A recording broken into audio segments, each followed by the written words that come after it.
We're ready now for question 3 or seat 3.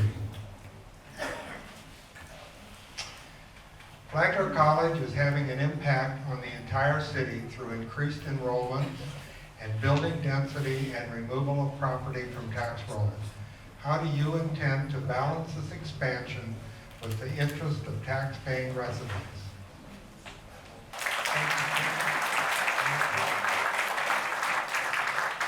Flagler College and all the nonprofits we have in our island of a city take up 40% of our real estate.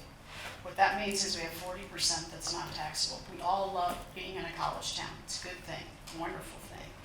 The reality is that Flagler has $113 million worth of property, and it pays $170,000 in the assessment fees and the 2 policemen that Joe referred to.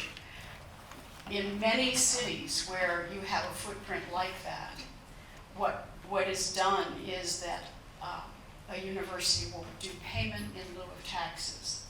If Flagler were to do something like that, typically it's about 50%. Right now, if they were to pay taxes, it's about $1 million would be what they would pay to the city of St. Augustine. They're paying $170,000. So clearly there's an opportunity to enter into the right kind of dialogue with Flagler that respects who they are and who we are. But we have, as we just heard, a lot to pay for in terms of infrastructure that hasn't been touched in about a quarter of a century. And we need to think about many ways in which we can get revenue. And Flagler is a citizen too. Flagler is part of our community.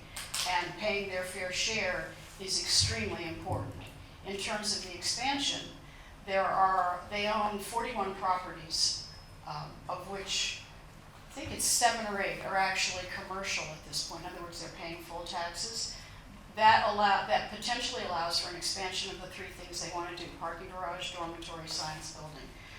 Those all require PUDs, and I think we need to think very carefully about what makes sense for our city and what makes sense for Flagler and what makes sense for us as residents.